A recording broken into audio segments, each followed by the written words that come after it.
What is going on, everybody, and welcome to this comparison video between the PS4, the Xbox One and the SteelSeries Nimbus Controller. So in the past I did videos on all these controllers, and today I want to find out which one is the best choice for your iPhone or iPad on iOS 13, since PS4 and Xbox One controllers are supported now as well. Let's get straight into it right after the intro.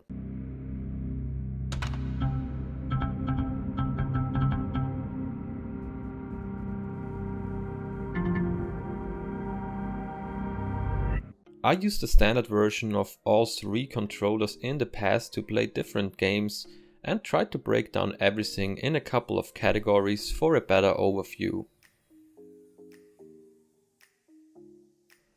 The analog sticks of the PS4 and the SteelSeries controller are next to each other in the middle of the controller, while the Xbox One controller follows a more ergonomic design where the left thumb is on the upper left instead of the lower left on the PS4 controller. From the quality of the analog sticks itself, I would say the PS4 controller is the most precise one, followed by the Xbox One controller, and the SteelSeries Nimbus lands on P3. But overall, they all don't feel bad. One important thing to mention in terms of iOS gaming is the fact that the SteelSeries Nimbus is missing the functionality to use the sticks as additional L3 and R3 buttons, which is a big disadvantage after all in games who support this functionality, or if you use the controller for cloud gaming or the PlayStation Remote app, for example. All three gamepads use a 4-button design on the right side of the controller. The PS4 controller has the classic X, square, triangle and circle button, and the Xbox One and SteelSeries controller use the A, B, X and Y design with different colors. Another difference is notable on the D-pads, where the Xbox and SteelSeries D-pads are made of one piece. The PS4's is splitted into 4 separate buttons. All of them are precise, but the PS4 one just feels a bit better to me, plus it doesn't sound that clicky than the other two. The shoulder buttons on the PS4 controller are different to the ones on the Xbox and the SteelSeries controller, who are pretty similar to each other. The PS4 ones are smaller, and also the way they move in on the L2 and R2 button feels a bit shorter. The L1 and R1 buttons click on all three controllers, where I find the PS4 ones are a bit quieter than the others. If you have larger hands, the Xbox One and SteelSeries controller might be the better option for you.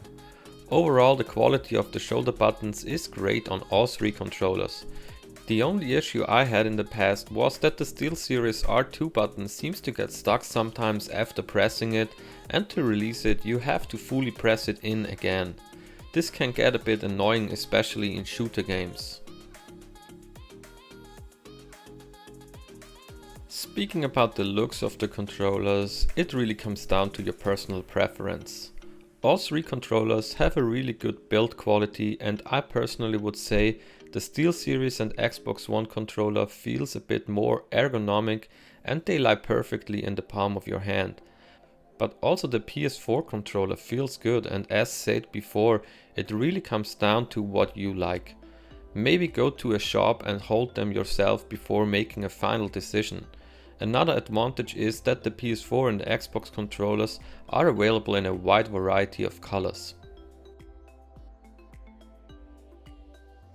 Given the fact that the Xbox and the SteelSeries controller are similar in their design and the PS4 controller looks totally different to them, there are some other major differences.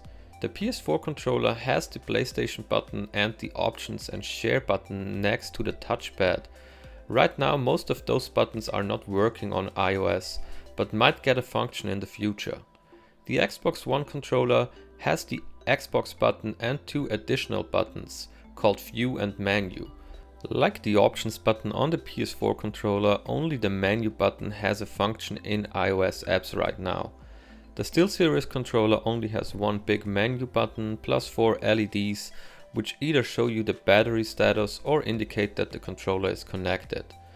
Additional to that, you will also find a switch to turn the controller on and off on the top.